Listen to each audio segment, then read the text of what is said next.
se las puedo enviar. Nada más que luego no me da tiempo de editarla. Creo que la última clase que subí, hay un intervalo sin nada.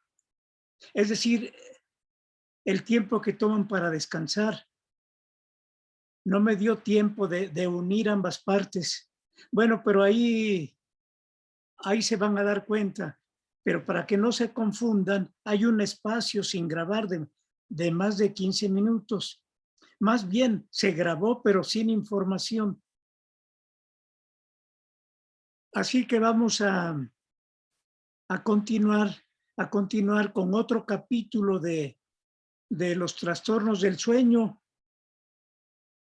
Aquel capítulo relacionado con trastornos respiratorios asociados al sueño, que son muchísimos, muchos que se integraron en la última clasificación. Es la tercera clasificación de trastornos del sueño.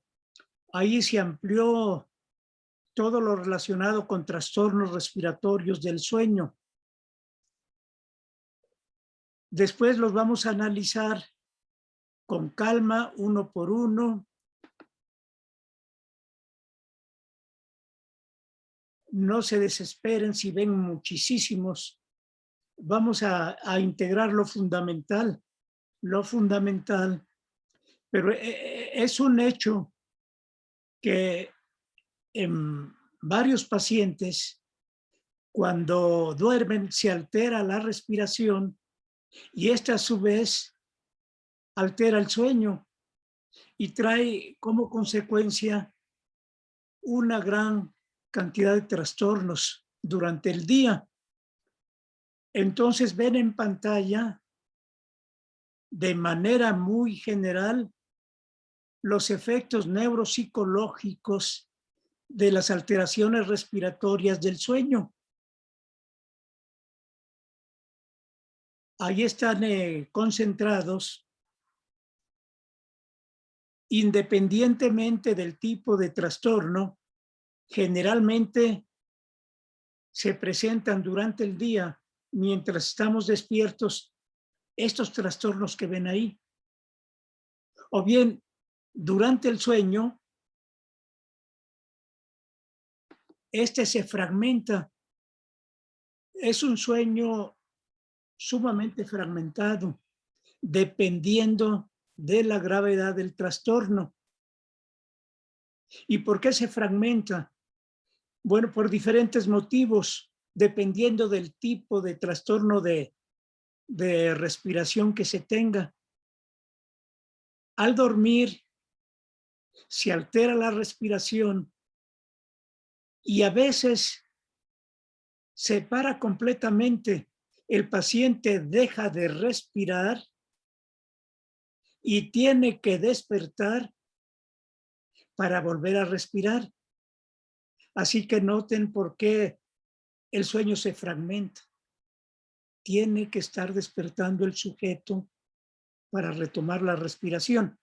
Y esto tiene su explicación. Al dormir, los mecanismos que regulan la respiración disminuyen, se debilitan. Y además los músculos que forman parte del sistema respiratorio, los que mantienen abierta las vías respiratorias, también como que se hacen más débiles, de tal manera que el diámetro de las vías respiratorias tienden a cerrarse nada más al dormir. De tal manera que en algunos sujetos esto llega a niveles que los hace que más que sujetos normales sean pacientes y se cierren de más las vías respiratorias y despiertan.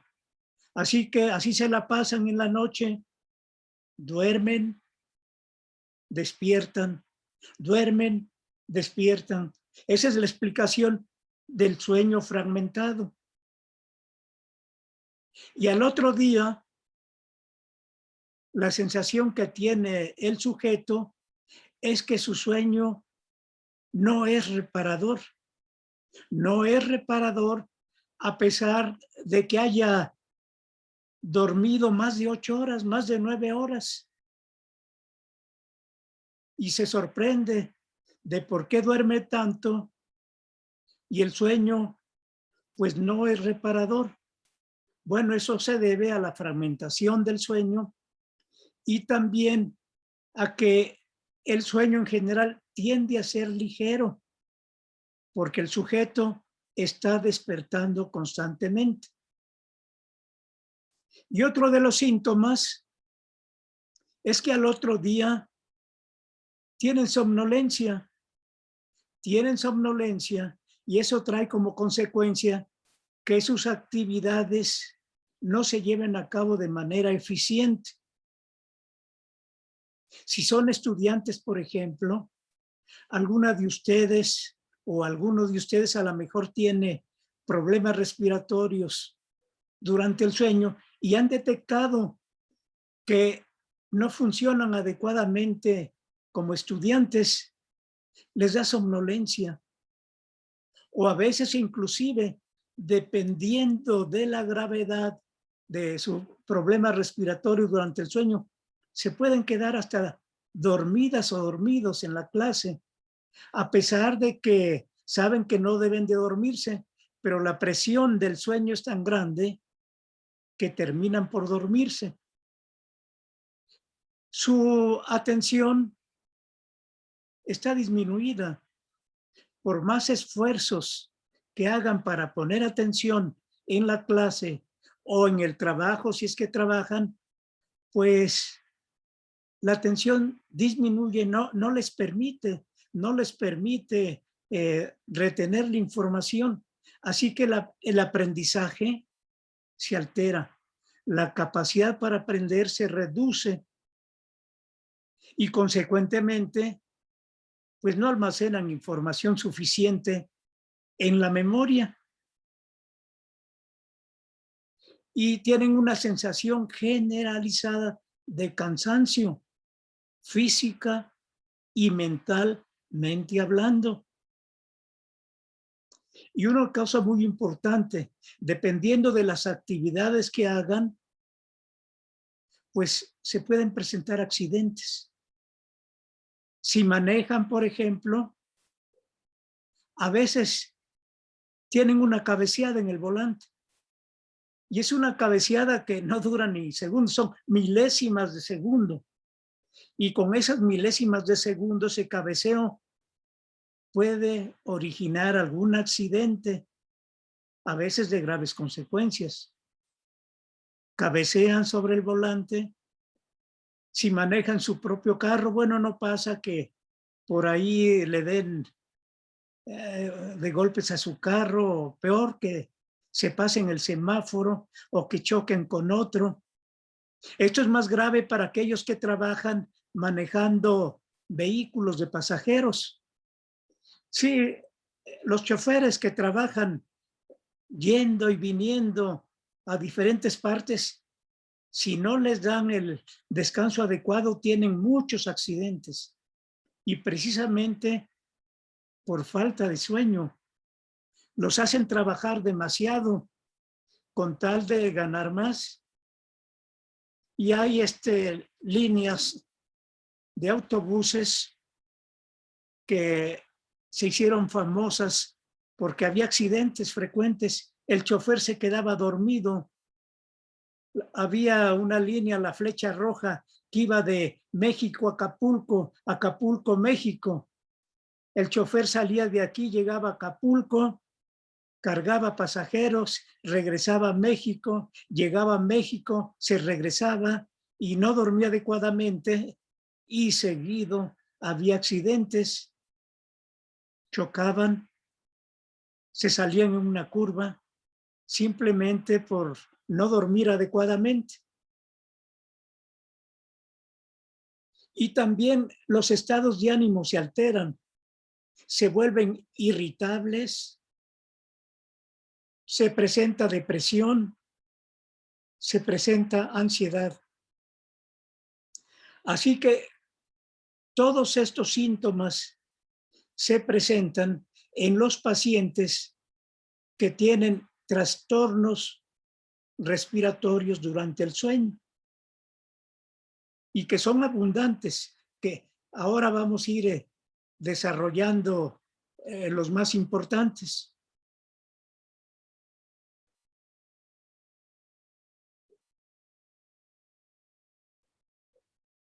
Ahora, y para entender mejor este capítulo, les voy a describir de manera muy panorámica cómo funciona el sistema respiratorio. Ya sé que no son especialistas en fisiología de la respiración, pero les voy a dar la información básica para que entiendan mejor qué pasa con estos problemas respiratorios durante el sueño.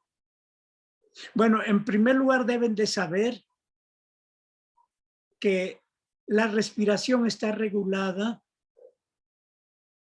por dos centros, uno automático y otro voluntario. El automático, en este momento, ni se acordaban que estaban respirando. No tenían que concentrarse para decir, inspiro, expiro. No, ni cuenta se daban que estaban respirando.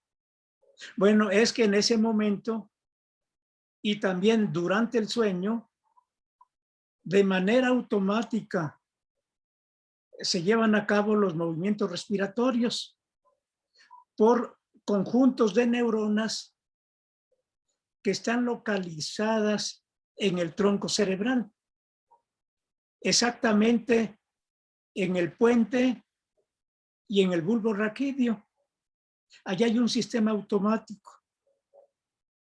Entonces, ustedes pueden realizar sus actividades como en este momento, poniendo atención, escribiendo, y no ponen atención a su respiración, porque este se lleva a cabo de manera automática. Ahora, pero también hay un centro voluntario, es decir, ahí sí, es importante la participación consciente del sujeto. Bueno, ahora que ya se dieron cuenta que respiran, hasta ahora se hicieron conscientes de que respiran, pueden modificar su respiración ya de manera voluntaria. Pueden aumentar la frecuencia y la profundidad de su respiración ya de manera consciente. Bueno, ahí participan otras áreas del cerebro. La corteza cerebral. Allá hay neuronas en la corteza cerebral que regula la respiración de manera voluntaria. Así que esto que le estoy describiendo es muy importante para entender los problemas respiratorios durante el sueño, porque cuando dormimos se pierde el control voluntario de la respiración y ahí funciona nada más el sistema automático. Y si este sistema automático está alterado por diferentes circunstancias que luego vamos a describir, pues ya dejan de respirar. ¿Y qué pasa? O despiertan para poder respirar de manera voluntaria y además el simple despertar activa las neuronas que regulan la respiración. Entonces, o despiertan o se mueren. Entonces, para que vean la importancia de estos trastornos respiratorios del sueño. Y aquí les vamos a dar información complementaria, nada más para que les quede claro. No se preocupen en tanto detalle, no se lo tienen que aprender, pero sí sirve para reforzar esta información básica que deben de manejar. Aquí, por ejemplo, ven un esquema para que observen en el esquema cómo se regula la respiración, que ya se los había descrito, pero es mejor que vean imágenes. Aquí ven un corte sagital del cerebro y el tronco cerebral. Y noten, aquí está el puente y el bulbo raquídeo. Y en esas dos partes están conjuntos de neuronas que regulan la respiración automática. ¿Cómo la regulan? De ahí salen axones que van a conectarse con los músculos respiratorios, allí en el tórax, como ven aquí. Y también hay información de tipo químico en los centros respiratorios y de receptores que están distribuidos en el corazón y en otras partes. ¿Cuáles son los estímulos de tipo químico? Detectan ahí la concentración de dióxido de carbono y oxígeno para modificar la frecuencia y la profundidad de los movimientos respiratorios. Por ejemplo, una señal muy importante es cuando aumenta la concentración de dióxido de carbono, porque esto le indica al cerebro de que falta oxígeno. Esa señal entonces estimula al centro respiratorio para que aumente la frecuencia y la profundidad de los movimientos respiratorios. Así que eso se está regulando constantemente.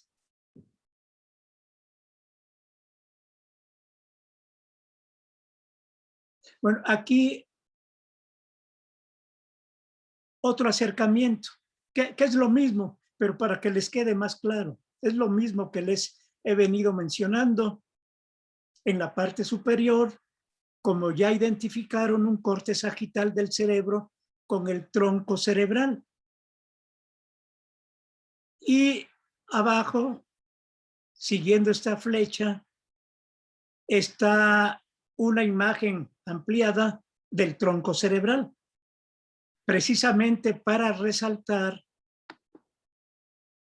la localización de los centros reguladores de la respiración. Y ahí están, noten en rojo, conjuntos de neuronas en el puente, y luego más abajo otros conjuntos de neuronas que están en el bulbo raquídeo. Y estas están interactuando, las del puente y del bulbo raquídeo, para llevar a cabo los movimientos. Se activan las neuronas que facilitan la inspiración y activan unos músculos para inspirar, pero paralelamente inhiben a las neuronas que producen expiración y a los músculos. Así se van alternando. Inspiración, expiración, inspiración, expiración. Así se van alternando. Y todo eso, como ya les dije, es automático. Cuando están conscientes que respiran, pueden modificar frecuencia e intensidad respiratoria de manera voluntaria. Ah, se me olvidó. ¿Le puse grabar? Sí, sí estoy grabando. Sí, Sí, sí, sí, sí. está grabando. Bueno, aquí insistiendo más, de mayor tamaño. Ahí está nuevamente, aquí nada más un fragmento del tronco cerebral puente y bulbo raquídeo con los conjuntos de neuronas que están interactuando para regular la respiración. Y aquí un acercamiento.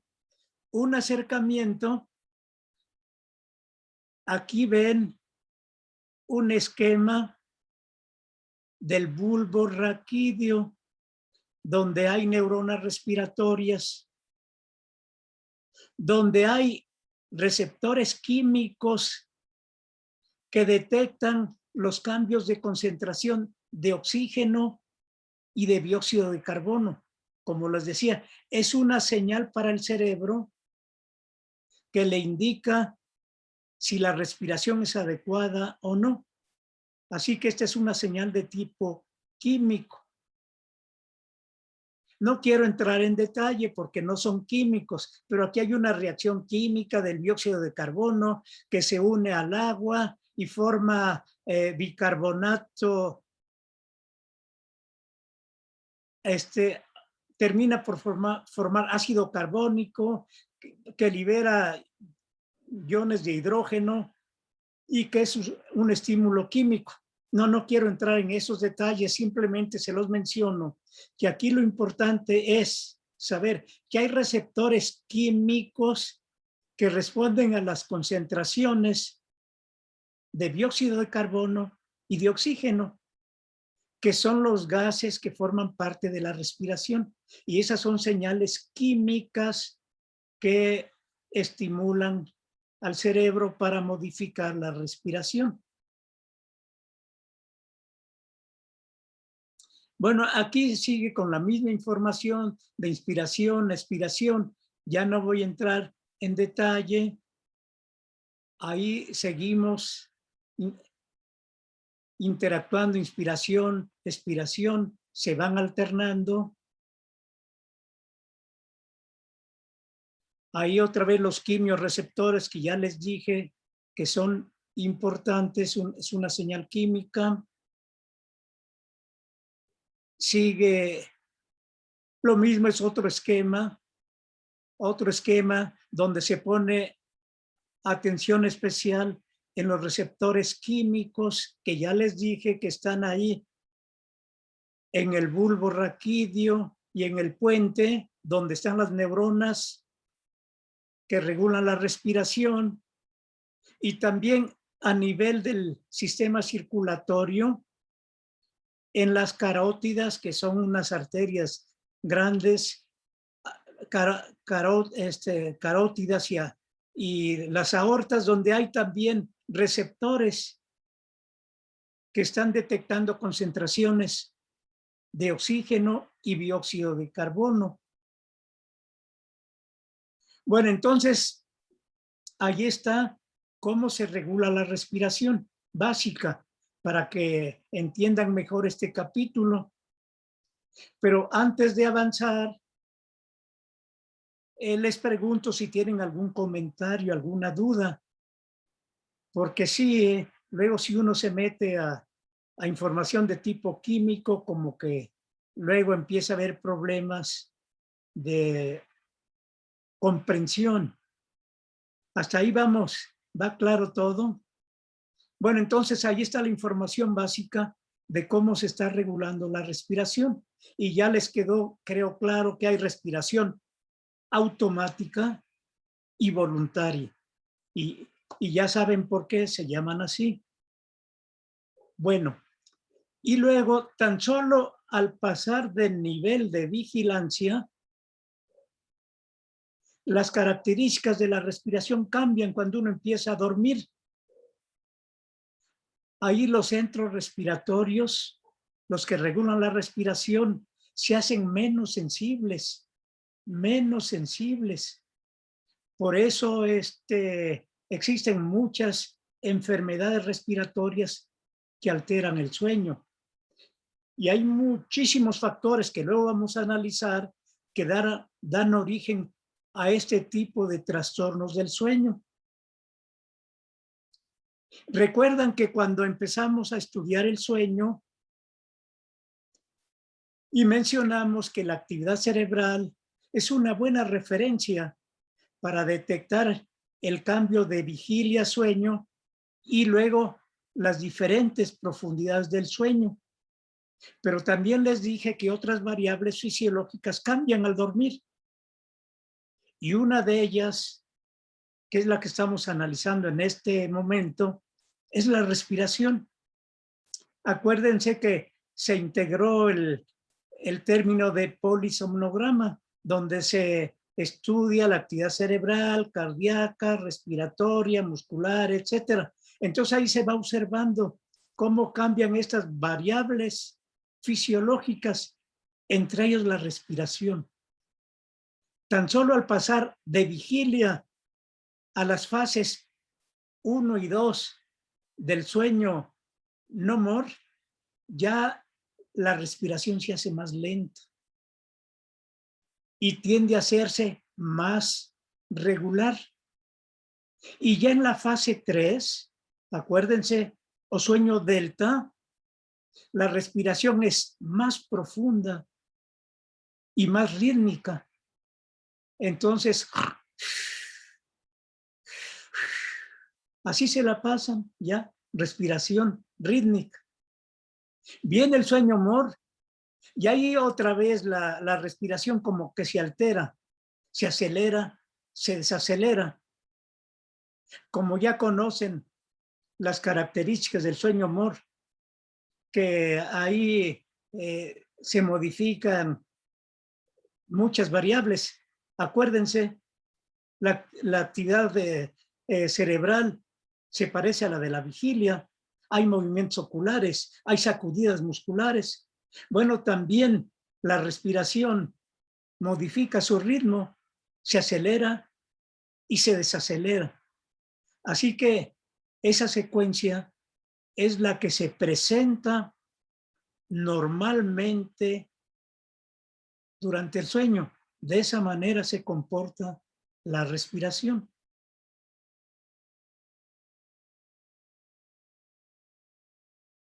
Y durante el sueño, la capacidad para responder a las señales químicas que regulan la respiración se reduce.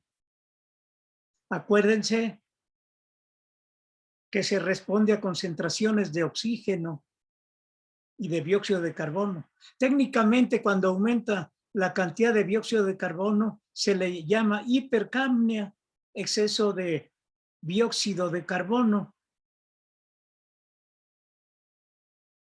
Hipoxia, reducción de la concentración de oxígeno circulante. Y a eso responde el centro respiratorio desde el punto de vista químico. Cuando aumenta la concentración de dióxido de carbono y o baja la concentración de oxígeno. Así que por eso el centro respiratorio sufre mucho al dormir, porque se hace menos sensible a este tipo de estimulación química. Disculpe, doctor, entonces estos dos, tanto la hipercapnia como la hipoxia disminuyen durante el sueño. No, aumenta la hipercapnia, es decir, aumenta la concentración de dióxido de carbono y se reduce la del oxígeno. Y la capacidad de esas neuronas para responder a estos gases disminuye. Por eso se altera fácilmente la regulación de la respiración al dormir. Y eso en condiciones normales. Ya veremos después cuando hay alteraciones respiratorias durante el sueño, que tiene diferentes niveles de gravedad que pueden conducir hasta la muerte, que ya inicialmente les puse los síntomas principales, pero puede terminar fatalmente este problema. Sí, gracias, doctor. De nada.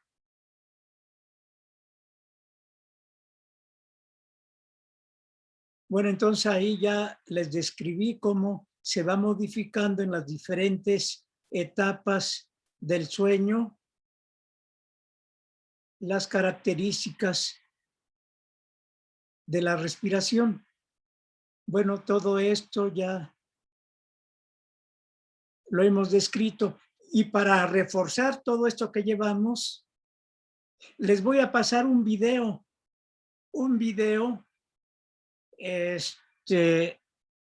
para ahí describir directamente en la imagen lo que pasa durante la respiración.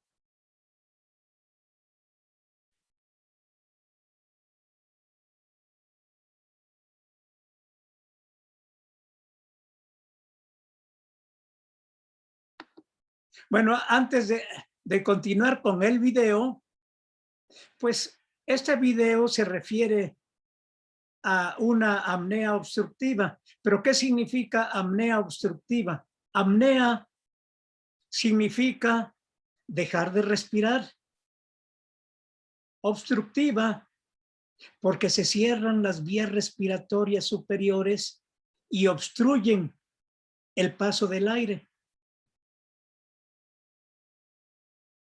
Y es una de las alteraciones más graves que se presentan, porque ya observaron todos los síntomas que se presentan en presencia de estos trastornos respiratorios. Y a veces, pues, puede terminar con la muerte. Y es un problema ya a nivel mundial, la apnea obstructiva. ¿Por qué a nivel mundial? Por el tipo de alimentación que se tiene, comida chatarra, que nada más hace que suban de peso. De hecho, México es campeón mundial en obesidad, tanto infantil como de adultos. Ahí se va alternando con Estados Unidos. Y eso es grave para la salud y sobre todo para este tipo de alteraciones del sueño de apnea obstructiva. ¿Por qué? Porque con la obesidad se acumula tejido graso alrededor de las vías respiratorias superiores, es decir, alrededor del cuello. Ustedes como grupo no se preocupen. He visto que no tienen un cuello de diámetro mayor a 40 centímetros, que ese es un punto de referencia. Como se acumula tejido graso subcutáneo, el cuello va aumentando de diámetro. Y si rebasa los 40 centímetros, es muy probable que tengan problemas para respirar. Tanto en la vigilia, por cualquier esfuerzo físico, se agotan rápidamente. Les cuesta trabajo respirar. Y durmiendo, esta situación se hace más grave. ¿Por qué? Tan solo al cambiar de posición, por la gravedad, al acostarse, se reacomoda el tejido, y entre ellos el tejido del cuello. El tejido graso subcutáneo se reacomoda y eso tiende a presionar las vías respiratorias, tienden a cerrar, a disminuir el diámetro de las vías respiratorias y además al dormir los músculos que mantienen abiertas las vías respiratorias como que se hacen más flexibles, más débiles. Nada más con el proceso de dormir y al acostarse, ya el diámetro de la vía respiratoria se reduce. Agréguenle el problema de la obesidad, pues cierra aún más la vía respiratoria. De tal manera que la obesidad es un problema grave porque puede originar esta apnea obstructiva que puede terminar fatalmente, y además ya se sabe que este tipo de problemas produce otros problemas de tipo metabólico que pueden dar origen a la diabetes. Posiblemente estén enteradas y enterados de que el índice de diabéticos está incrementando. Bueno, hay una relación entre obesidad, alteraciones del sueño, alteraciones metabólicas y diabetes. Ya es un hecho comprobado que el no dormir adecuadamente puede dar origen a problemas diabéticos. Ahí la recomendación es bajen de peso. Si es el factor que origina la apnea obstructiva, ya con eso han resuelto el problema. Y sobre todo ahora en estos tiempos de pandemia, como tienen poca actividad motora, pues se mueven muy poquito dentro de la casa. Las que no se escapan y los que no se escapan con cualquier pretexto están encerrados, encerradas, así que consumen poca energía. Y como su reloj biológico está alterado, inclusive el del apetito, pues posiblemente coman a cada rato. Y también la ansiedad los o las hace comer más. Entonces no sé si ya empiezan a tener problemas de apneas respiratorias, que este pudiera ser el origen. Entonces, ¿qué hay que hacer? Bajen de peso. Si ese fue el factor que favoreció la presencia de la apnea, pues en cuanto tengan su peso normal, este problema se va. Así que hagan el esfuerzo de controlar su dieta. Y a veces cuesta muchísimo trabajo bajar de peso. Mientras hacen el intento, la apnea obstructiva es más grave si duermen boca arriba. Duerman de lado. Esa es una de las recomendaciones. Hay menos apneas obstructivas si duermen de lado. Y ustedes entienden las instrucciones ahorita que están despiertos, pero ya entrando al sueño se les olvida y terminan por acostarse boca arriba. Entonces ahí aumenta la incidencia de las apneas obstructivas. Pero hay unos trucos para evitar eso. Se les puede poner alguna bolsa, calcetín, media, llena con canicas o con pelotas de golf, de tal manera que si se quieren acostar sobre la espalda, se les pega en la espalda.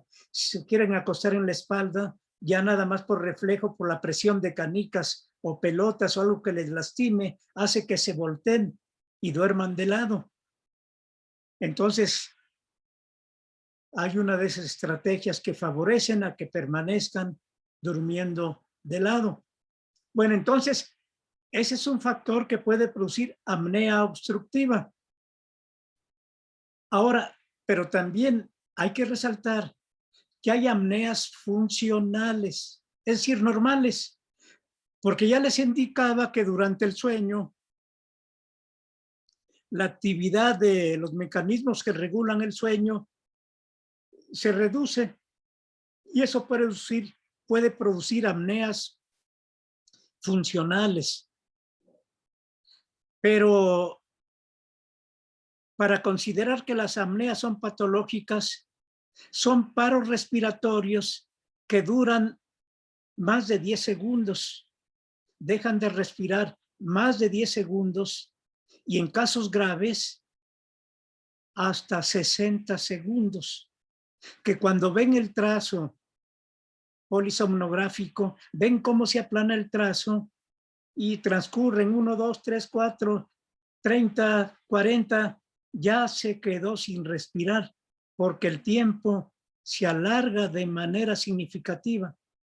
60 segundos, 1 minuto, a veces más, en casos graves, hasta que despiertan, a veces espantadas, como que se les sube el muerto o la muerta, y eso hace que retomen la respiración, que si es grave puede dar origen a pesadillas, como les decía, se sube el muerto, algo que pesa, y lo que pesa es un bulto, un muerto que está encima que no les permite respirar.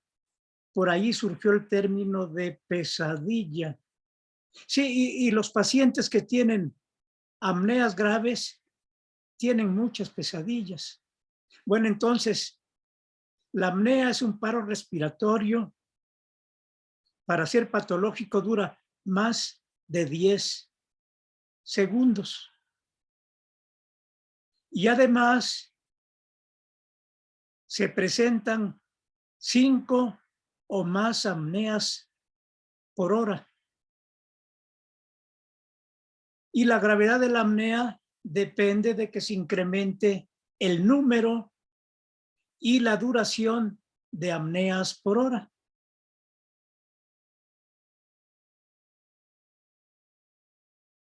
Bueno, y siguiendo con esta imagen, entonces ya les mostré que tan solo por aumentar de peso y el incremento del diámetro del cuello arriba de 40 centímetros o 16 pulgadas, se puede presentar apnea obstructiva. Pero además, ciertas características anatómicas ya depende de cada individuo. Aquí ven, por ejemplo, aquí lo que estoy señalando con el cursor es la lengua. Si están boca arriba y a veces, y si tienen la lengua relativamente larga, por la gravedad se va hacia atrás. Y noten por dónde pasa el aire. Aquí están las vías respiratorias superiores. Por aquí transcurre el aire que puede entrar por la nariz, ahí ven la nariz, por ahí entra el aire, o por la boca, por ahí pasa, y aquí está la lengua, que si está muy agrandada y por la gravedad se va hacia atrás y empieza a bloquear el paso del aire. Así que ahí hay una alteración anatómica. O a veces pueden tener el paladar blando, prolongado. Aquí lo estoy señalando. Ahí está el cursor, ahí está la manita. Ahí está el paladar blando. Vean esta parte carnosa. A veces prolonga tanto hacia atrás que también bloquea el paso del aire, sobre todo durmiendo boca arriba. O también aquí en la nariz, vean aquí lo que ven estas carnosidades son los cornetes. Por ahí pasa el aire durante la respiración. A veces los cornetes están muy inflamados, es muy frecuente y no pueden respirar y tienen apnea por precisamente cornetes inflamados y respiran por la boca. Respiran por la boca y un síntoma o un indicativo que indica que respiran por la boca es que en la noche les da sed. Alguna o alguno de ustedes tiene cerca de su cama un recipiente con agua, porque en la noche les da sed, posiblemente es por efecto de la apnea, porque están respirando por la boca y el aire que pasa por la cavidad bucal reseca las membranas y les da sed. Y entonces al otro día también amanecen con la boca reseca, sensación de resequedad. Eso indica que estuvieron respirando por la boca mientras dormían. Bueno, entonces ven ahí donde se puede bloquear el paso del aire y dar origen a apneas obstructivas. Entonces, ya les decía, puede ser problema de la lengua. ¿Qué hacer con la lengua? Bueno, a veces se corta parte de la lengua si es muy larga o se reacomoda. Hay técnicas que permiten reacomodar la lengua si es que está ahí el problema. O también hay técnicas para cortar el paladar blando. Puede ser con rayos láser o inclusive con bisturí. Entonces hay que reducir cortando esta parte. O también se puede cortar la campanilla, la úvula. Si está muy agrandada, funciona como tapón, no deja pasar el aire. Entonces se puede cortar también.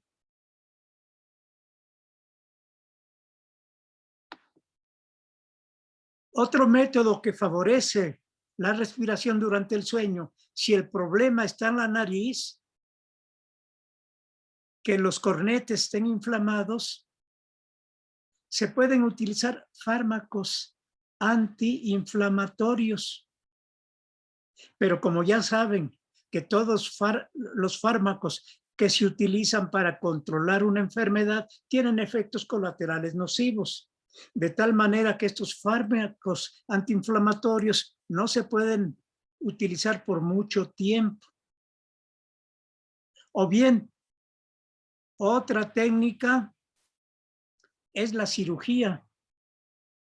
Se pueden eliminar o reducir de volumen los cornetes.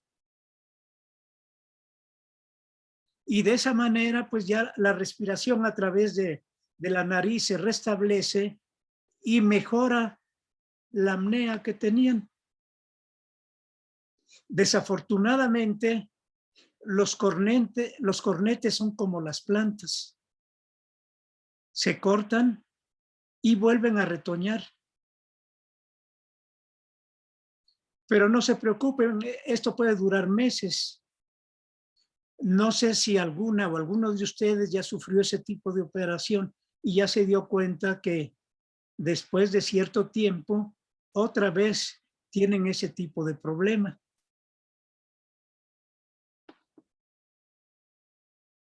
Y otros factores que pueden influir para la presencia de apnea obstructiva es la inflamación de las adenoides o de las amígdalas. Y esto es muy frecuente en los niños. En los niños seguido tienen inflamación de adenoides y amígdalas. Y eso produce muchos problemas en los niños. Producen hiperactividad, inatención, atención dispersa, baja su rendimiento escolar, reprueban, y si el maestro o la maestra no tiene experiencia, lo manda con un psiquiatra, porque indica, no, este niño está retrasadito, tarda mucho en aprender y se le olvidan las cosas. Sí, es un paciente psiquiátrico, vamos con el psiquiatra. Y eso puede ser peligroso, porque el psiquiatra le puede dar tratamiento farmacológico y su situación se puede agravar. Y si ponen atención, posiblemente este niño que no responde adecuadamente en la escuela y que tiene problemas conductuales, lo que tiene es que no duerme bien. Y ya vieron los síntomas del que no duerme bien. Se alteran funciones cognitivas y fisiológicas. Entonces este niño no es un paciente, no es un retrasadito mental, sino que no duerme bien por este problema de anginas y adenoides inflamadas. Mejor llévenlo con el otorrinolaringólogo, se las extirpan y sorpresa, este niño, que era el peor de la clase, resulta igual o mejor que el resto de la clase. Es muy capaz, muy inteligente, no era un retrasadito mental, simplemente no dormía bien. Y esto me recuerda un caso que nos llegó ahí al laboratorio de niños que trataron en el Instituto Nacional de Enfermedades Respiratorias, que tenían precisamente este problema, y cuando los operaron, después funcionaron muy, muy bien. Bueno, entonces, ya notaron cómo se puede presentar este tipo de trastornos, apneas obstructivas durante el sueño. Ahora sí le doy on para que siga corriendo el video.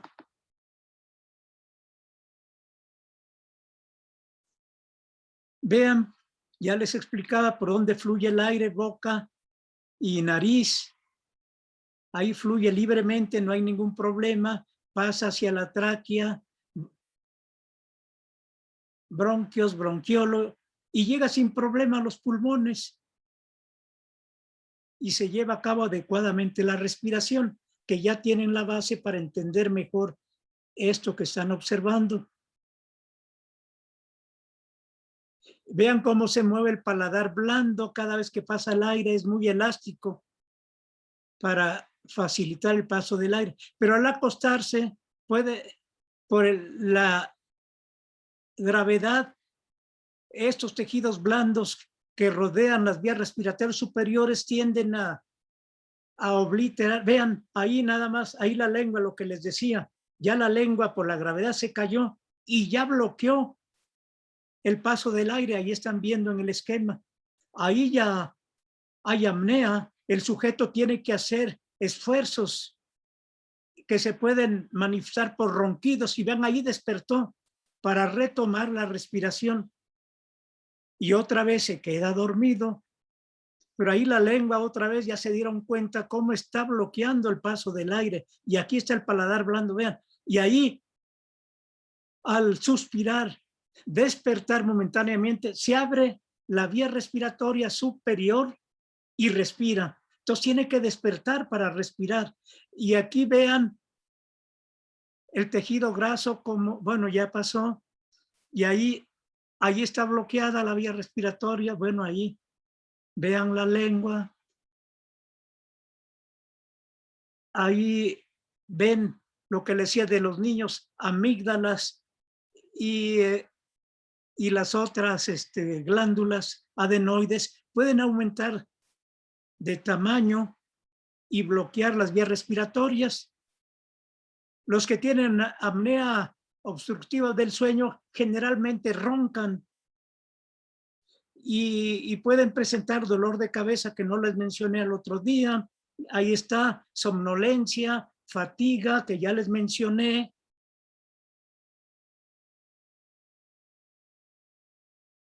Y puede haber problemas cardiovasculares, aumenta la presión arterial. Como en cada paro respiratorio le llega menos oxígeno al corazón, pues este se va deteriorando poco a poco hasta que se puede presentar un paro cardíaco. Como les decía, puede terminar fatalmente. Vean, ahí hay que dormir de lado.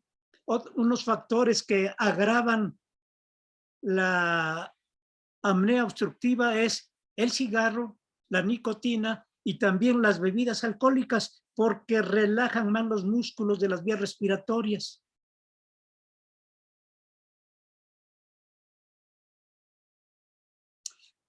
A veces, como este otro tratamiento, vean aquí,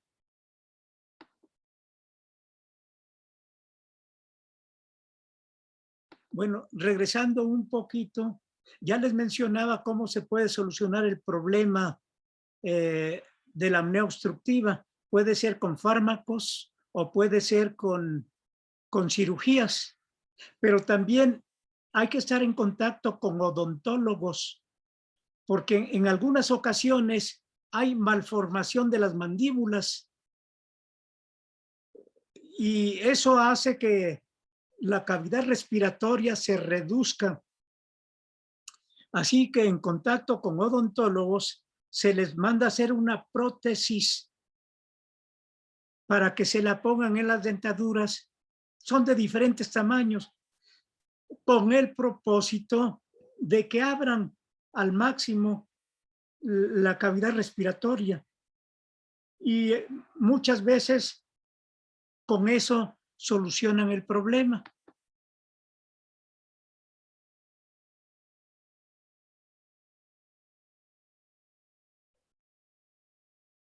Entonces, ahí está, ven el plástico, aquí están la prótesis que hacen los dentistas. O bien, si eso no funciona, si ya probaron con la cirugía, con fármacos y no funcionó, o bien el paciente no aceptó cirugías ni fármacos, pues otra alternativa es ponerles una mascarilla. Como ven aquí, se pone una mascarilla y a través de esa mascarilla que se conecta a un motor, a una máquina, respiratoria. Esta máquina respiratoria envía presiones de aire constante, se mantiene a una presión constante. Tienen que calibrarse para saber la intensidad de esa presión. Varía en cada individuo, y por eso no se pueden prestar la mascarilla. De que digan, mira, yo tenía apnea y con esto mejoré, te presto porque tú también tienes ese problema. No, tiene que ser personalizada porque la tienen que calibrar para cada paciente.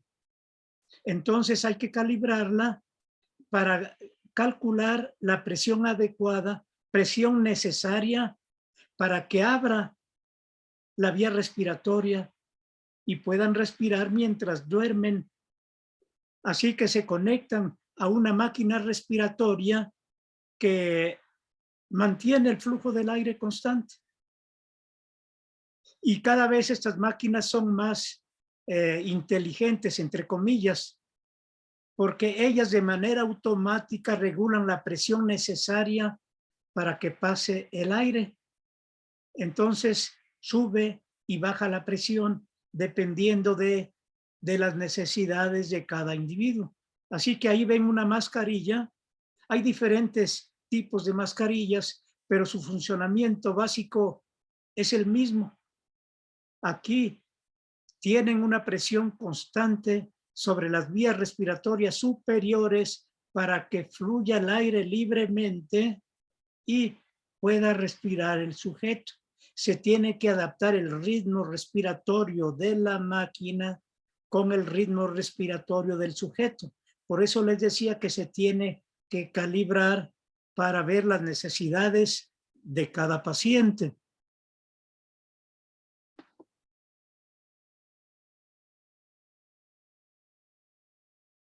A veces se pone también un recipiente con agua, porque si no, se resecan las vías respiratorias y puede ocasionar lesión. Entonces vean ahí está cerrado, pero vean, pasa el aire a presión y abre el espacio. Vean cómo la lengua ya se levantó. Observaron cómo la presión de la máquina abrió. Lo vamos a pasar otra vez para que observen. Vean, ahí está completamente cerrada la vía respiratoria. Si se mantiene así, el paciente despierta o se muere por no respirar.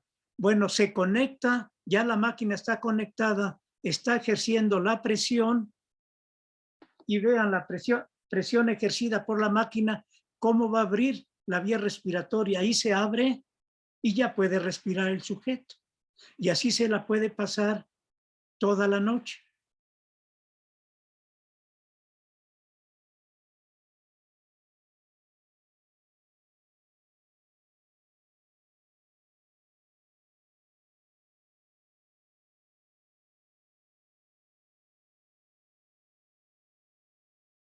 Ok, entonces, ya observaron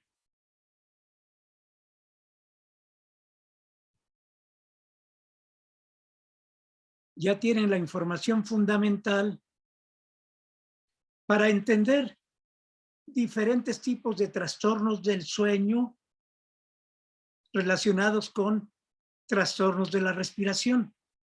Y aquí regreso a la diapositiva que les puse inicialmente.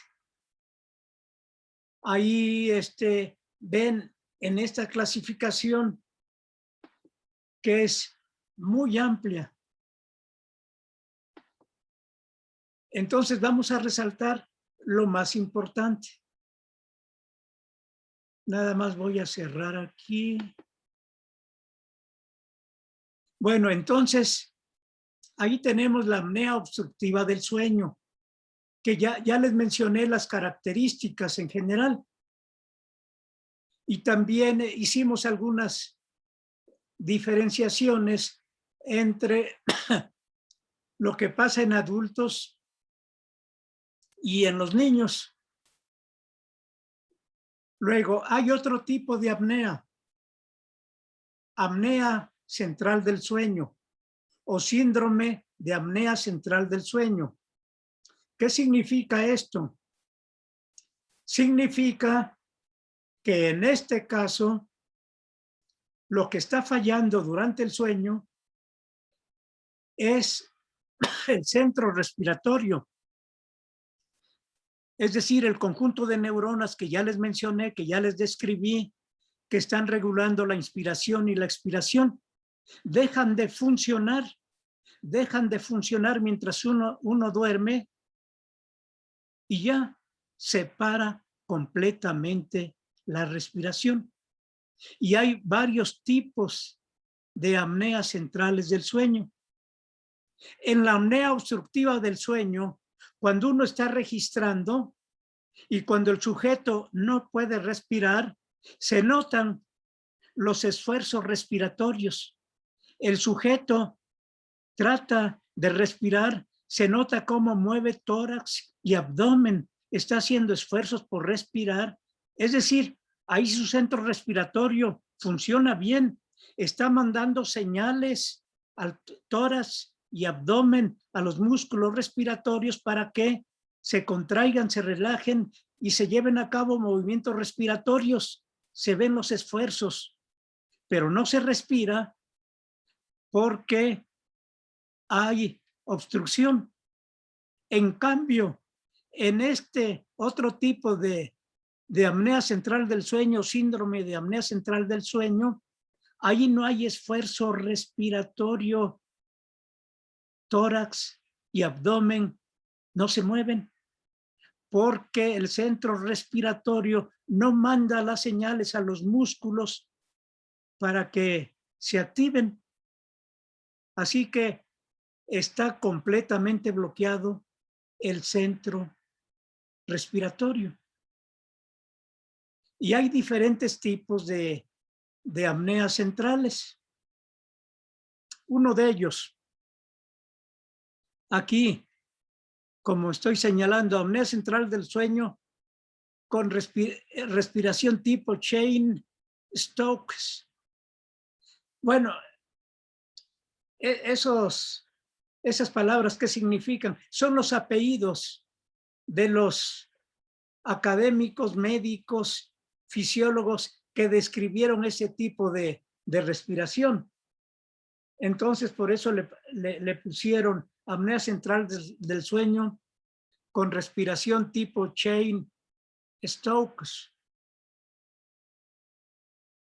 ¿En qué consiste? Bueno, me paso al esquema para que entiendan mejor.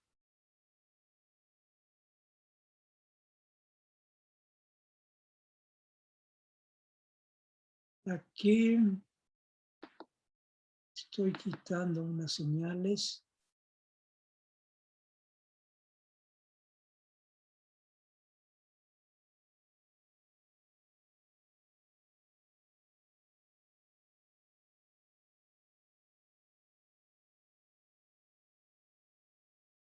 Bueno, son respiraciones de este tipo. Noten cómo los movimientos respiratorios siguen esta tendencia. Noten aquí los movimientos respiratorios de baja intensidad y poco a poco se hacen más intensos, más profundos.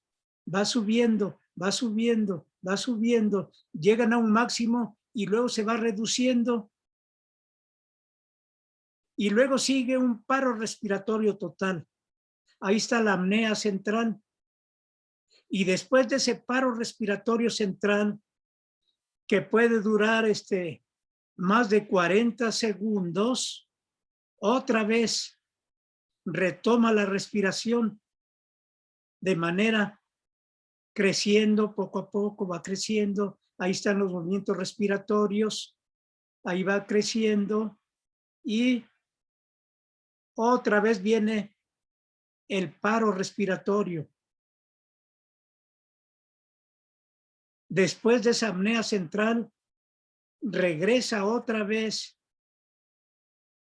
a la respiración que va creciendo progresivamente, luego decrece y otra vez la apnea central. Y así se la pasan. Esa es la apnea respiratoria central tipo Cheyne-Stokes, que es una apnea que aparece y desaparece alternando con movimientos respiratorios periódicos. ¿A qué se debe? Bueno, esto se puede deber a algún daño que puede ser por un tumor, puede ser una alteración química. Hay en los centros respiratorios que ya conocen, se pueden encontrar también daños en el hipotálamo y entonces se presenta este tipo de problema respiratorio, que a veces se les puede apoyar a los pacientes cuando llega a niveles graves, conectándolos a una mascarilla y con su motor o máquina que inyecta la respiración, el aire a una presión determinada, como ya les explicaba, se calibra la intensidad y las características de la presión. Bueno, entonces, ese es un tipo de apnea respiratoria tipo Cheyne-Stokes.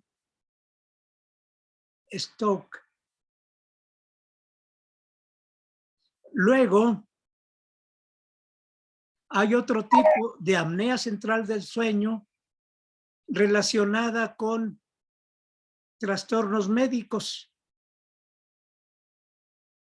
Ahí, este tipo de problema también se puede deber a alguna lesión o tumor que se encuentre cerca de las neuronas que regulan la respiración y que por eso en un momento determinado producen paro respiratorio. Enseguida hay otro tipo de apnea central del sueño con ese tipo de respiración periódica por dormir a una gran altura. Para que entiendan mejor, nos vamos a una gráfica.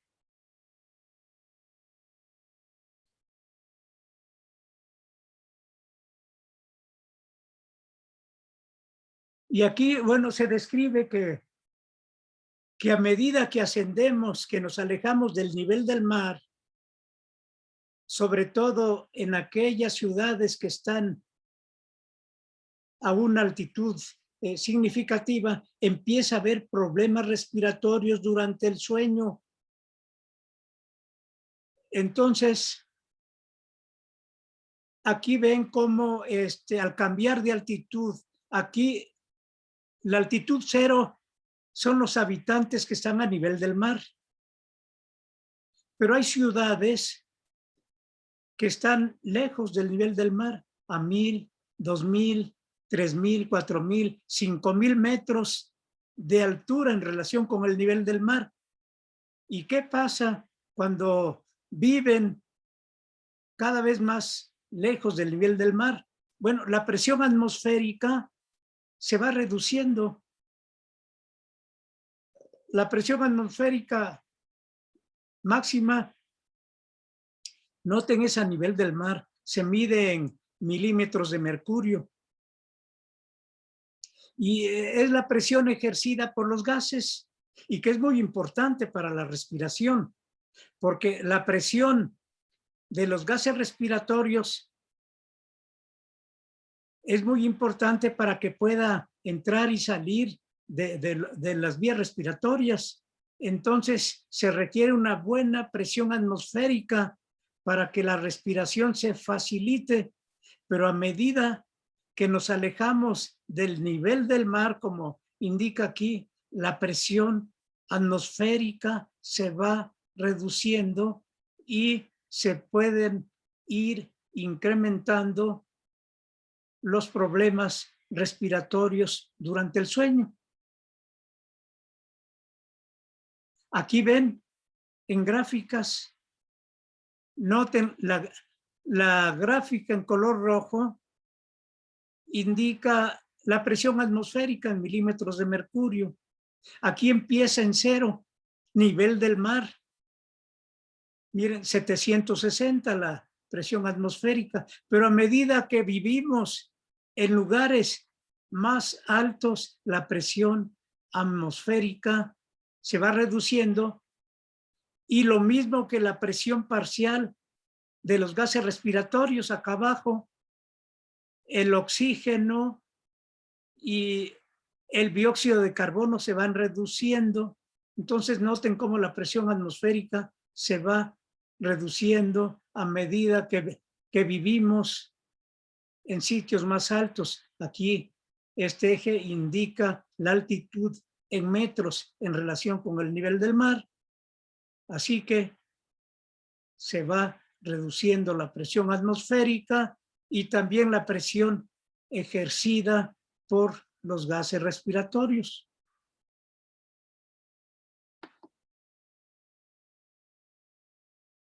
Y aquí, para poner ejemplos claros, la Ciudad de México.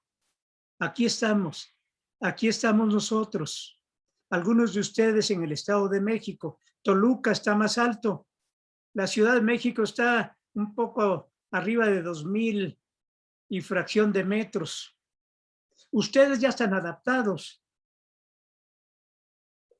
Considero que ninguno de ustedes tiene apnea del sueño relacionados con la altitud, porque México realmente es una ciudad que está en un sitio relativamente alto.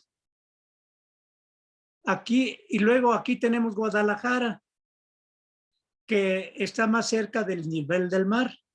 Ahí habría menos problemas respiratorios de apneas del sueño. Comparen, ahora nos vamos a Bolivia, a La Paz.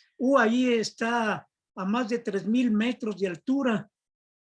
Ahí sí puede haber problemas graves de apneas del sueño provocadas por la altitud.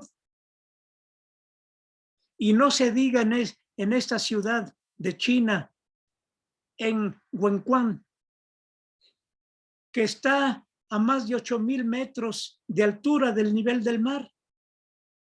Así que conforme uno duerme o vive más alejado del mar, los problemas respiratorios, las apneas centrales del sueño por la altitud se van incrementando.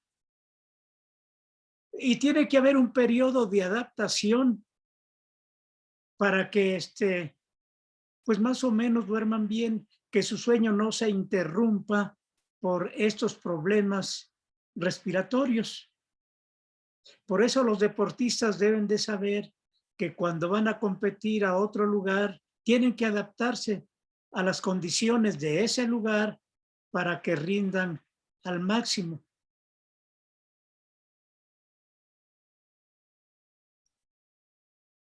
Los montañistas deben de conocer esta información.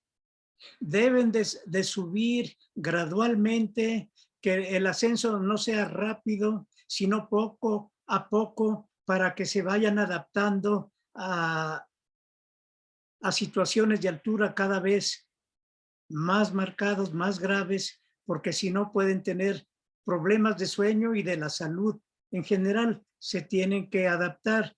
Los que han ascendido al Everest, pues deben de saber esto con mucha precisión para no tener problemas graves de salud.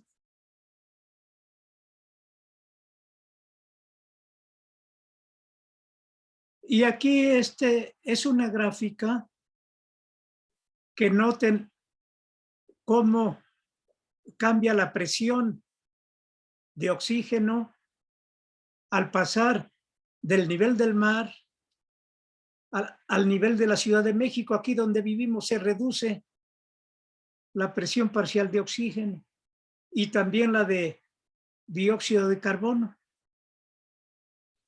Estos datos son importantes, que gran parte de estas gráficas las obtuve de este artículo. Por si alguien quiere meterse en más detalle y le interesa más saber acerca de problemas de sueño por la altitud y más qué pasa en los habitantes de México, porque este trabajo fue hecho por un grupo de investigadores del Instituto Nacional de Enfermedades Respiratorias. Entonces, por si tienen interés adicional, aquí está la referencia completa. Y aquí está el tipo de respiración que se presenta por la altura. Es muy parecida al problema de Cheyne-Stokes, pero en este problema de Cheyne-Stokes se presenta la respiración periódica por algún daño anatómico, por alguna lesión, por un problema cardiovascular, algún tumor que está afectando los centros respiratorios. Pero en este caso de respiración periódica y apneas que se presentan es nada más por cambio de altitud. Por cambio de altitud. Ustedes ahorita duermen bien a esta altitud, pero a lo mejor inicialmente, si ustedes vivían en Acapulco, en Veracruz o a nivel del mar, al principio tenían problemas, pero ahora como ya tienen mucho tiempo viviendo aquí, ya se adaptaron. Así que ese tipo de respiración periódica que se parece mucho al otro tipo de respiración Cheyne-Stokes, pero este es debido a la altitud. Noten cómo se alterna. Aquí viene movimientos respiratorios que van creciendo progresivamente, llegan a un máximo, decrecen y viene el paro respiratorio completo, despiertan para volver a respirar de la misma manera, creciendo, decreciendo, paro respiratorio, despiertan, vuelven a respirar y así es este tipo de trastorno. Apnea del sueño producida por la altitud. Si alguno de ustedes es montañista y va al Popo o al Iztaccíhuatl, si rebasan cierto nivel, empiezan a tener ese tipo de problemas. Difícilmente hay adaptación cuando rebasan los 4,000 metros de altitud. Es un punto de referencia. Abajo de 4,000, la mayoría presenta estos problemas si no está adaptado. Algunos no, pero generalmente pasando de 4,000, casi todo mundo presenta este tipo de respiración periódica cuando duermen a una altitud mayor a 4,000 metros.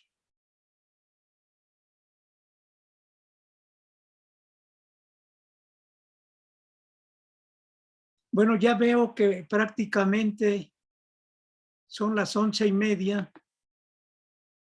Si gustan descansar para luego continuar, tratando de terminar con este capítulo este día. Así que nos vemos al ratito, más o menos en 15 minutos. Aquí le voy a poner detener grabación.